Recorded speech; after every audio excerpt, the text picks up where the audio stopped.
Hey y'all, today I want to talk about a growing trend in the gaming industry, something I call the rise of AA game developers. In recent years, there have been more and more of these studios popping up promising new games that are going to or have already come out. I give them the descriptive AA for two reasons. One, these studios are not bound to publishers or public stock.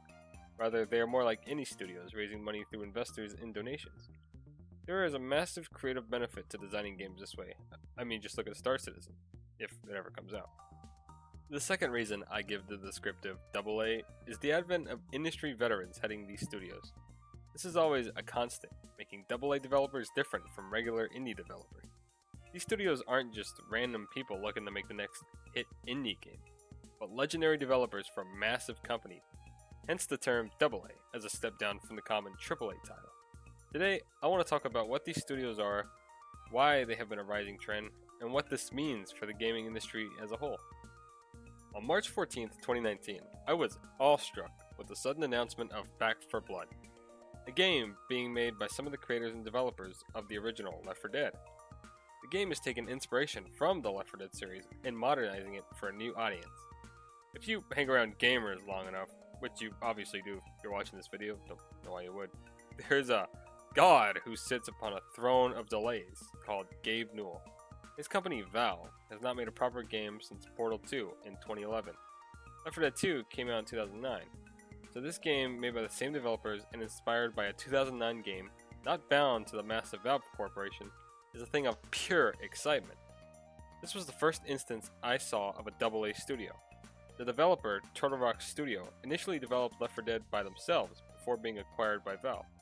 Subsequently, the game was released as a Valve title, and Valve still holds the rights. In 2009, Turtle Rock Studio, known at the time as Valve South, closed. Now, since Valve holds the rights, they are the only ones who can make Left 4 Dead games.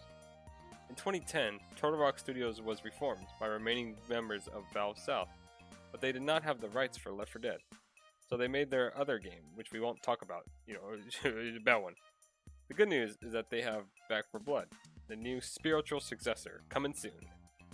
Obsidian Entertainment, one of the most controversial studios in the gaming industry. They have a track record of failing, then succeeding, and then failing again. Formerly known as Black Isle Studios, Obsidian Entertainment is a AA studio that made headlines recently for their newest title, The Outer Worlds, a massive success for the company and a nifty RPG for some of the original creators of Fallout. Much like Turtle Rock Studios, Obsidian Entertainment lost the rights to Fallout after Black Isle Studios was shut down in 2003. The same year, some of the remaining companies started Obsidian Entertainment and worked on a couple games until they got the opportunity to work with Bethesda and make Fallout New Vegas. The game did well, but the company could not sustain itself, almost going bankrupt, until the Kickstarter for Pillars of Eternity saved it. Now, Obsidian Entertainment, being unable to make another Fallout RPG, decided to make their own, The Outer Worlds. Why am I talking about these? What do these two game studios have in common? They both created games that were formerly owned by their respective companies, only to be closed down and lose the holding rights. They both reformed as new companies headed by some of the original developers and created, or are creating, spiritual successors to the original games. This is why I call them AA studios, because they are not random indie developers looking to make a new game. They are developers who used to work on some of the greatest gaming classics now are creating new IPs. This does raise my next question. Why is this happening? Why now? To do this, let's take a look at Anthem. Anthem is the culmination of gaming trends that have built up over the past few years. The game hits all the criteria of making as much money as possible. It is always online, it is a looter shooter with light RPG elements, and it's got plenty of loot boxes. The game released half-baked with a roadmap already laid out to make it look like they were adding these cool things when they should have been in the game already. And to top it all off, it was published by EA Games. Yeah, the worst of the worst in the industry.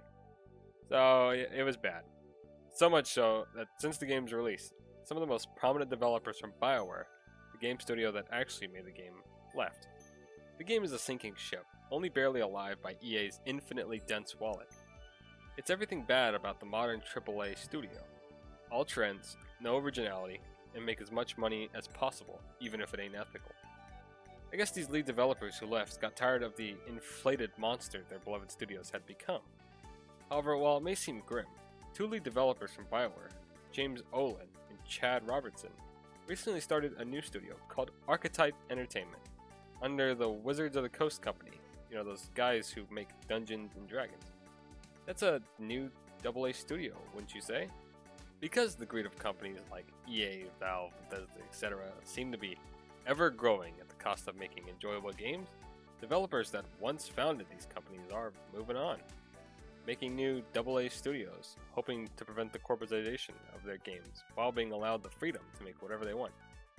This greed has been growing unsustainably in the last decade, with the advent of early access, free-to-play, and mobile gaming microtransactions. Why these AA studios have begun rising now rather than sooner might be that these developers have seen the future of their companies. Tactics that were once shunned down only 5 years ago have become standard practice in every studio.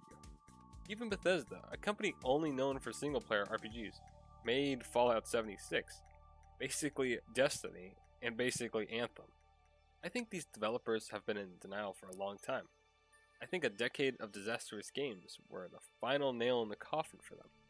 So they have gone off to make new studios or reclaim old ones in the case of Oblivion and Bungie. Looking ahead to the future as the old guard slowly eats itself from the inside out. What this means for the future of gaming is uncertain, but I believe a renaissance of gaming is coming. I am hopeful about these AA studios. While I shouldn't assume they'll be good just because they have the talent, I can't help myself. For example, the amount of remakes in the gaming industry rival that of the movie industry. Maybe these new developers can create new IPs, leaving the bloated AAA studios to rethink their greedy strategies. I do believe that a new age of gaming could be just on the horizon. Hey, thanks for watching.